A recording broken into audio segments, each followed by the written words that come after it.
Dad log, start date 02/05/2021.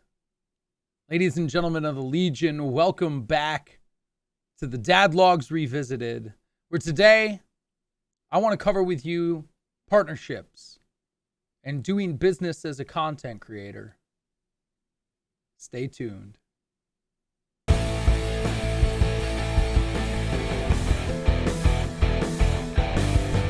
Guys and gals, welcome back to the Dad Logs Revisited.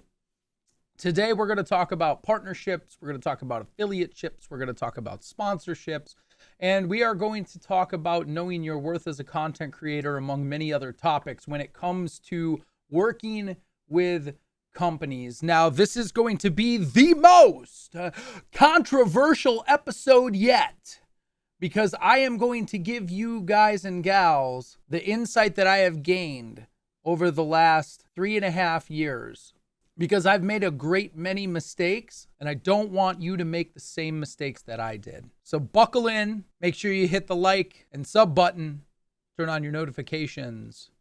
It's going to be a wild ride. Let's go ahead and dive into it.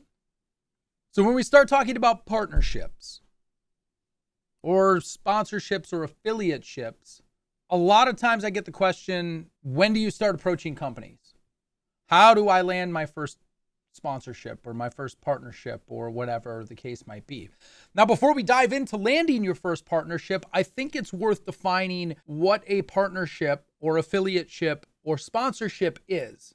Now, generally speaking, there's 3 levels to working with various companies. The lowest level, the ground floor, if you will, for content creators working with companies is called affiliateship, or being an affiliate. It means that you're at the bottom rung. Essentially, you're an unpaid salesman. You're going to push whatever product or service or whatever it is that you're repping, and you're going to do so for, generally, it's usually of somewhere between 5 and 15% commission based on the amount that you sell. That's usually the affiliate level when it comes to a partnership with a company.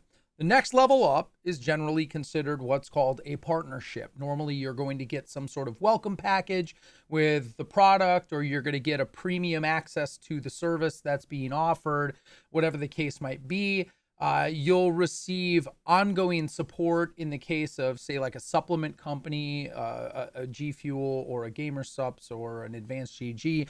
You're going to receive ongoing product from that company, and they're going to provide you with a basic kind of level of support. That's generally what you consider the partnership level of working with a company. The top and final level, and this is the one that probably varies the widest, is the sponsorship level. And what your sponsorship looks like is usually very unique and tailored to you. So if you're in a sponsorship agreement with a company, you're generally getting one of a few things. You're either receiving all the new products that come out and a higher level of support. You're getting social media support generally. You're working closely with the company potentially to bring new products to the market. Sponsorship also is traditionally identified with a stipend. So normally you're going to be getting paid monthly from a company to rep their product. You may still get commission, you may forego commission. There's a lot of variables and a lot of different ways that sponsorship can look, depending on the company that you're working with, depending on your viewership and reputation for being able to convert sales, things along those lines. So sponsorship is probably the most widely varied option, because it's going to depend very much on the relationship that you have, on the overall size of your audience. There's a lot of factors that go into determining what a sponsorship might look like. But those are the 3 different levels. Affiliateship is the lowest level, partnership is the next one up, and then sponsorship is the golden goose, if you will, that content creators go after when they're looking at working with a company. Now that we've defined the various levels, let's talk about what it looks like to land your first partnership. Landing your first partnership will be dependent on what type of partnership you're talking about. If you want to land an affiliateship, you could go to just about any company and sign up on their website. A lot of companies have affiliate programs where you are an unpaid salesman, you are pushing product, you get no support from them. You might get a welcome package, maybe, with a little bit of product to make sure that you're repping the products accordingly or whatever the case might be.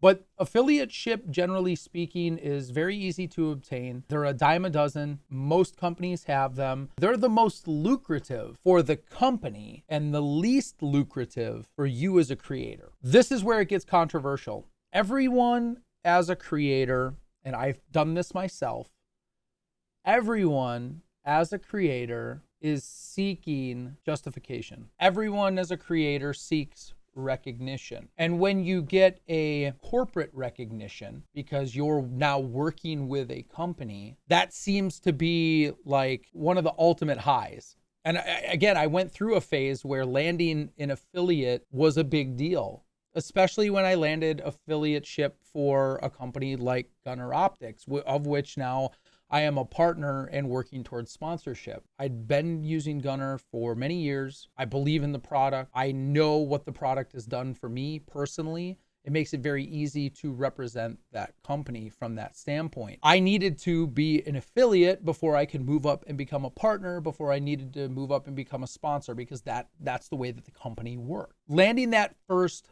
partnership or affiliateship, depending on what you're looking at, what company you're looking at, can either be very easy or very hard. I think the more important question that you should be asking yourself is, when should I start approaching these companies? And this is where people get into trouble. This is where I got into trouble. When you start approaching companies and you just made, say, Twitch affiliate, you've got an average of 3 to 5 viewers per stream, a small audience that you've started to build. You come off the high of hitting affiliate and you're like, okay, now I gotta go get companies lined up. I need to validate my existence as a content creator by working with all of these different companies. Here's my word of caution. Don't look like a race car. Let me repeat that for the folks in the back. Don't go out and make yourself look like a race car. I've been there and done that. It doesn't look good. I hit a point in my career where I was working with 8 different companies at one point. And I had those 8 companies plastered on all my social banners. They all had a panel.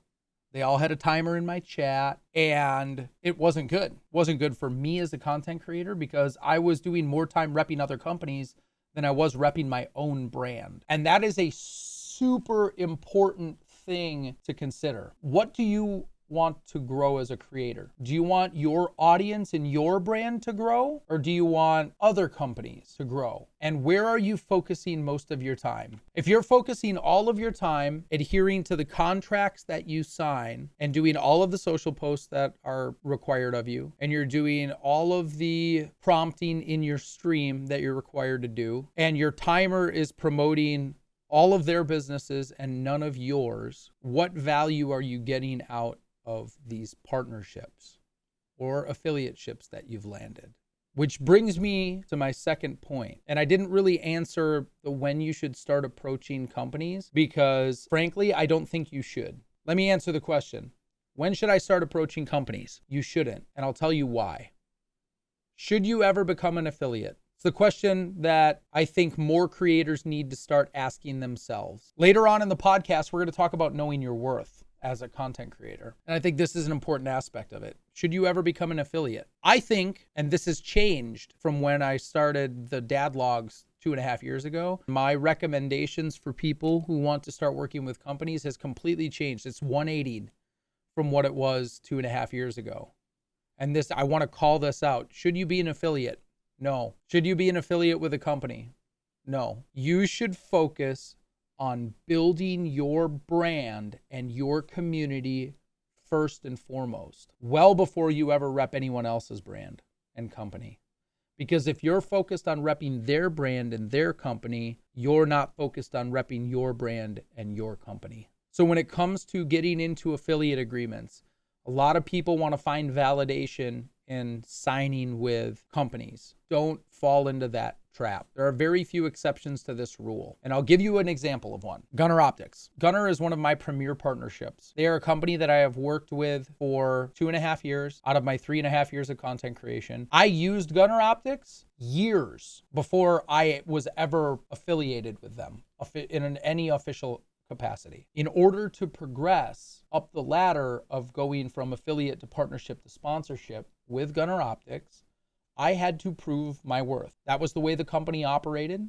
But the fact of the matter is that if you have used a product for a very long time before you're ever officially with that company, and your intent is to work your way up the ladder so that one day you can be sponsored with them, that would be the one and only time that I would recommend that you go for an affiliate program. Now, here's the other side of the coin. I wouldn't be in a position that I am and making the recommendations that I am making had I not been with so many companies. I've seen every fit and form of the affiliate program. I've been partnered with several companies where I was receiving either regular product or I had some sort of contract to fulfill where I was making sure that I was doing social promotions or whatever the case might be. Very few of the companies that I've been with were actually mutually beneficial relationships. And this is where your decision making should be coming from. Is the partnership that I'm going to get into mutually beneficial to both my brand and their brand? What does a mutually beneficial relationship look like? Which brings me to my next topic, the welcome package versus ongoing support. You can tell a lot about a company based on the way they treat their existing creators. If you're looking at working with a company like Logitech, I'll use another one of my partners who I consider to be a very good partnership. If you're looking at working with Logitech, what should you be looking for from a company standpoint? First off, do you use their products already? If you have never used their products before, I would caution getting into an affiliate or partnership agreement with them. There's always an exception. I'll give you mine. Vertigear. I was partnered with Vertigear for 2 years. Their chairs I had never sat in before. They were one of 2 companies that made a mesh-backed chair, which was a prerequisite for what I was looking for in a partnership. And I had heard a great many good things about their product that put me in a position where if I wanted to work with them, I was able to confidently sign the agreement without having used their product before based on the overwhelming recommendations of other people that I had seen on the internet. It worked out. I had a good relationship with them for 2 years. The product that I'm sitting in right now has lasted me and is in almost perfect shape 2 years later. The product is incredible. When you're making a business decision, though, you have to weigh the risks, the pros and the cons. So if you're looking at working with a company, use their product first. If you're not using their product and you don't know how it performs, why are you with this company? When we're talking about the welcome package versus ongoing support and what kind of company you want to work with, first off, make sure you've used their product, or you better darn well make sure that they've got a really good reputation that you can rely on based on the network of people that you've built up. Going back to kind of laying this out, should you be an affiliate? I don't think so for the most part. It doesn't add a lot of benefit to you and your brand. Build up to a point where you start getting affiliate offers from brands. That's my recommendation. And when we start looking at brands that you want to work with, like I said, I'm giving the example of Logitech. If you go out to Logitech's Twitter, you're going to notice that not only do they put out their own product, but they are supporting creators nonstop. That's how you can tell that a company is invested in their creators. Take a look at their timeline. If all you see is product, and you see very little, if any, support for the creators that are on their roster, you're going to want to be thinking twice about whether or not that's a company you want to work with.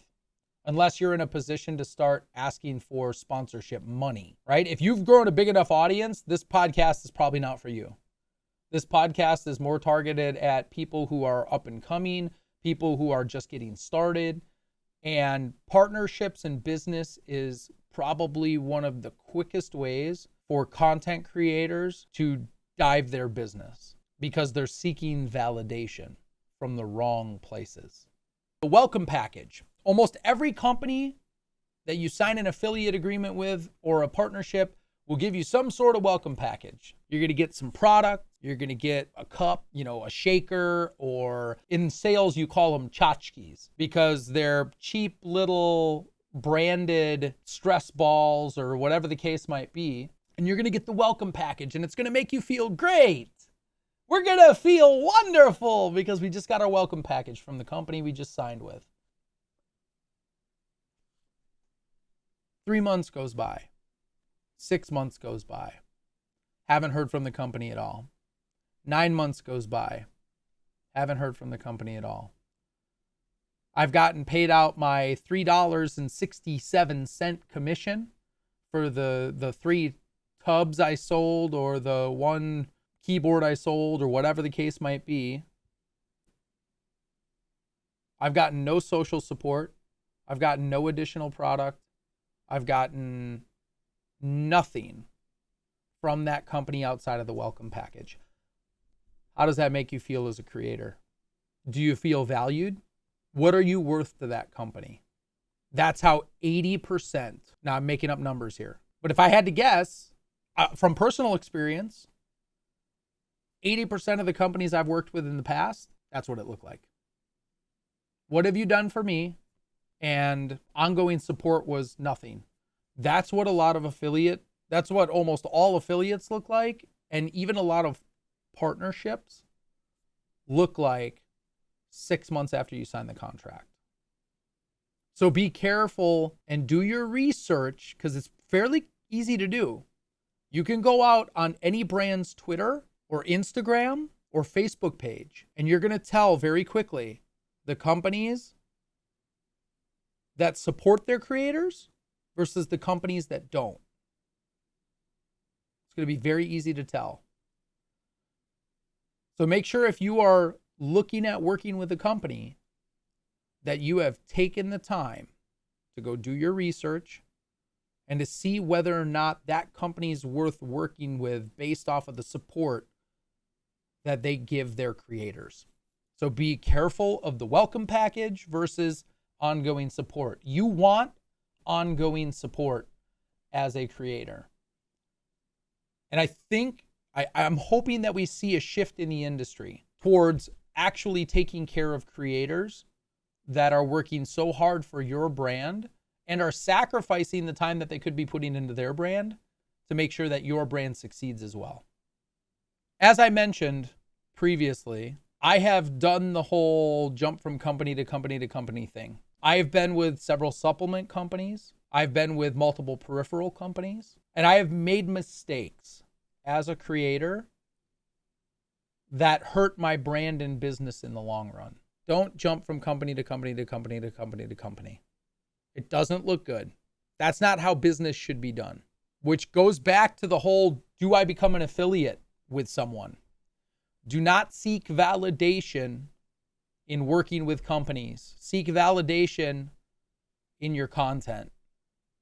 Don't jump from company to company to company to company. It's not going to look good to you. It's not going to look good to the companies that you work with. And remember that companies talk to each other. Influencer managers, it doesn't even matter if they're in the same category. If they're competitors, they're still talking to each other. They know who's good to work with and they know who's bad to work with. And your reputation will follow you. So be careful about getting into business with a company, especially if you're not 100% confident that that's a business you want to work with, because it hurts your brand and it hurts their brand.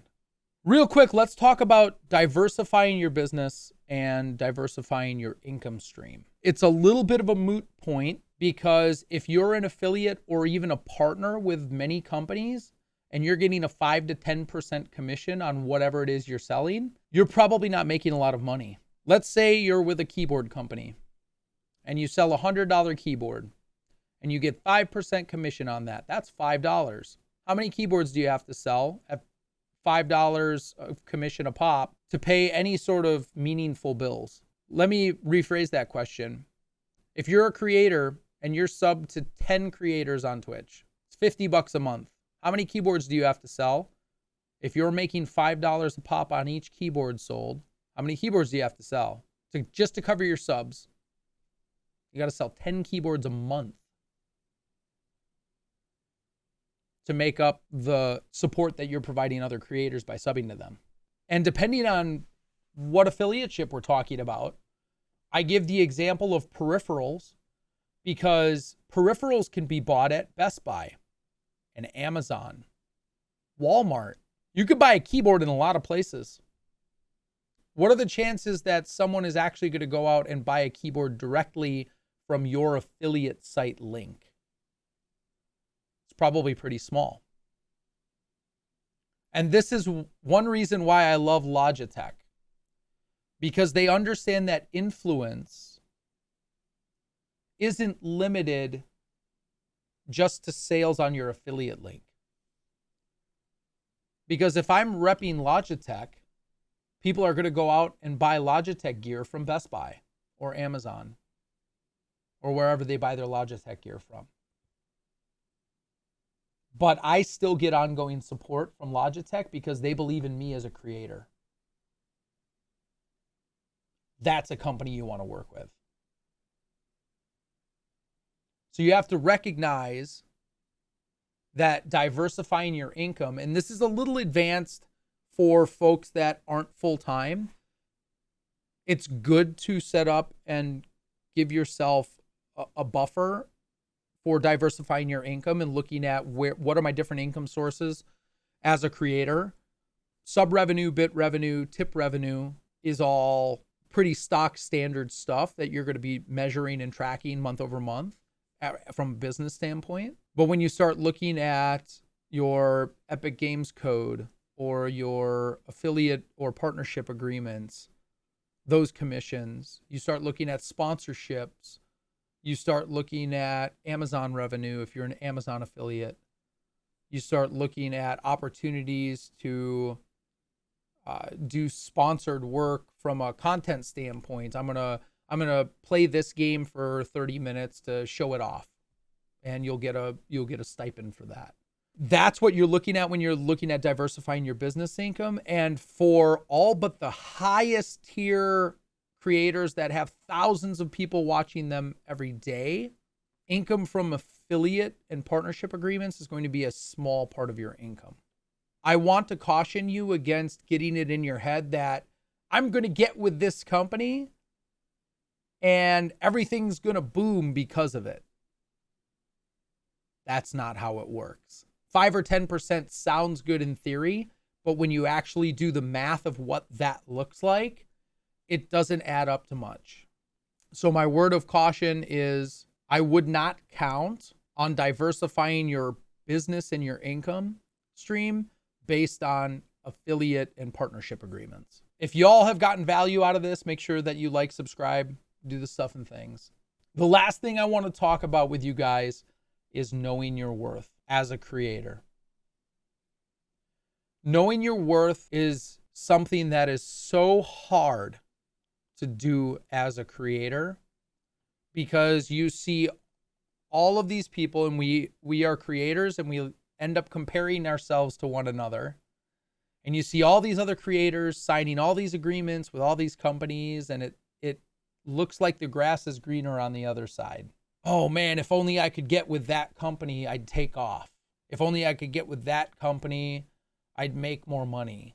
If only I could whatever. We devalue ourselves as creators when we settle. And what settling looks like may look different for other creators, but I'll tell you right now that for me, I am no longer settling for working with a brand just because I think I want to work with them. I have gotten to a point in my career, and I've been with enough companies to know that, frankly, affiliate agreements don't have any value for me. And they devalue me as a creator. If you're a company and you want to work with me bad enough, you will reach out and offer me something of value, because I've been doing this long enough and I've got a good enough track record to be worth talking to, because I know what my value is as a creator. I know what works for me and I know what doesn't work for me. Know your own worth as a creator, and that can be really, really hard when you're first starting out. Because your validation comes from where? Your validation should come from you. Your validation should come from what your community says about you. That's where your validation should come from. Your validation shouldn't come from your CCV, and it shouldn't come from the number of subs you have. And your value shouldn't come from who you're signed with from a company standpoint. Your value has got to be derived from something deeper than that. Your value needs to be derived from the level of content that you put out. Now, if you don't put out very good content, what should you focus on? Should you focus on going after landing an affiliate agreement with a company? Or should you go after skilling up in a certain way to deliver better content? Learn how to be more entertaining. Learn how to tell jokes better. You know, there's classes out there where you can actually learn to be a stand-up comic. In fact, there are YouTube tutorials on how to be a stand-up comic. Learn more about your craft, hone your craft, and you'll be that much more valuable to the companies that actually want to work with you and that you actually want to work with, versus signing some affiliate agreement that isn't going to net you any value at all and will actually devalue your brand in the long run. Know your worth. Don't sign up for random affiliate agreements. Put in place a plan to get your brand to a point where it's valuable enough to be approached by the companies you want to work with, and not the other way around. Thank you so much for hanging out today and for listening to the Dad Logs Revisited, episode number 5, where we talk about partnerships in business, knowing your value as a creator, and avoiding some of the missteps that I've taken in my journey so that hopefully you don't have to. If you enjoyed the content, make sure that you like, subscribe, ding the notification bell. Check out the other Dad Logs Revisited. Leave a comment below with some of your stories and your experiences with other companies. I appreciate you guys. And with that, ladies and gentlemen, I leave you with be life, be love. And as always, God bless and good games.